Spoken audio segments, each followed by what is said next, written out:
person, or policeman or fireman, because when you use man as a reference to both men and women, you make it seem like it would be odd for a woman to play that role.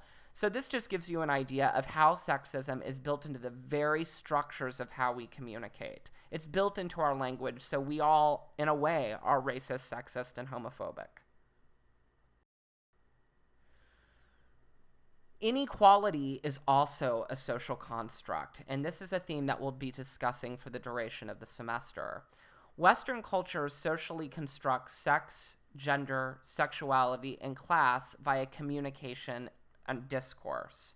We then use communication to designate superiority and inferiority. And sometimes it will be very explicit in the ways that we communicate this superiority or inferiority. Other times it's more subtle and taken for granted and kind of built into the vernacular or how we talk day to day. So, for instance, when people say that's so gay, when they mean to say that's weak, or I don't like that, or I think you're stupid, the association there that they're making is that gay people are weak or not to be valued or stupid. There's a connection, a metaphorical connection or relationship that's being built there. Another example of this would be the trope of darkness in Western literature. And what I mean by that is if you look at the history of literature in the United States and also the rhetorical tradition dating all the way back to ancient Greece over 2,000 years ago, whenever people mention blackness and whiteness in literature, many times blackness is conflated with things that you can't trust, things that are out to get you, things that are suspicious, and evilness. And whiteness is constructed as pure, truthful, honest, good, innocent. Not surprisingly, we treat white people by and large the same way that we construct this metaphor of whiteness, and also we treat people who are not white as suspicious, not to be trusted. You know, all of these things that fall in line with the trope of darkness. So there are subtle ways that we go about communicating superiority and inferiority and socially constructing inequality in our day-to-day communication and literature.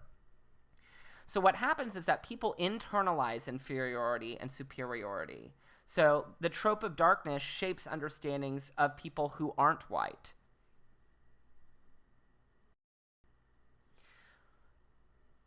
In other words, words matter. And you should have a commitment to this idea of words mattering because you're probably a communication major if you're in this class. If you're a communication major, one of the reasons why you're a communication major is because you believe communication matters. You do think that it makes a difference. How we communicate does, in fact, alter the world that we live in. So recognizing inequality as a social construct allows us to question and resist its continuation.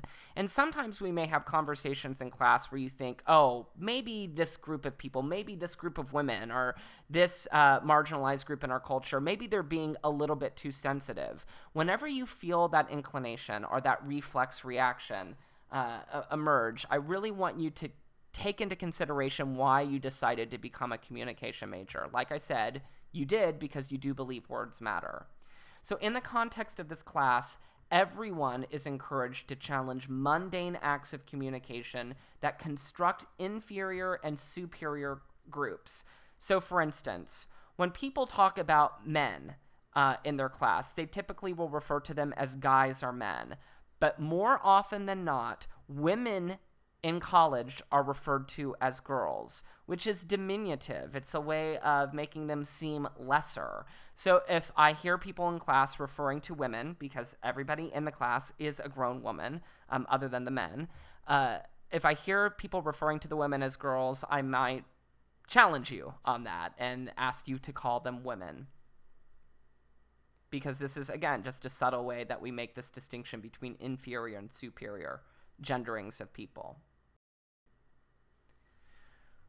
Now, communication is the fulcrum of social change. So, one of the reasons why it's important to take a class like Gender and Communication is number one, to help you build consumer skills.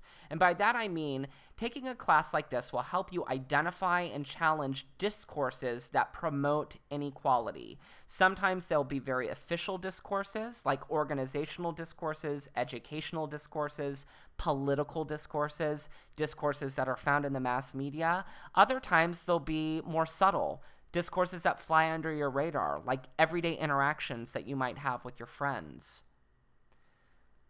Com 412 will also help you be more self-reflexive, and by that I mean you'll be more aware of your own prejudices and how those prejudices are formed.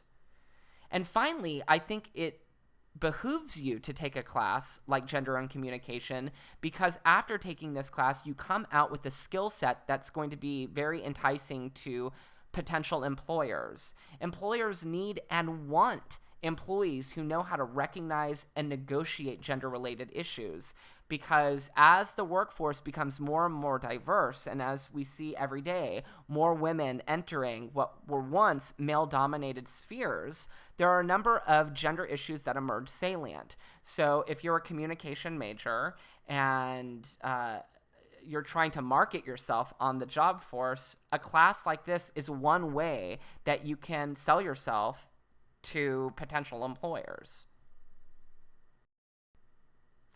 So that is the end of our social construction and gender theory. Yep,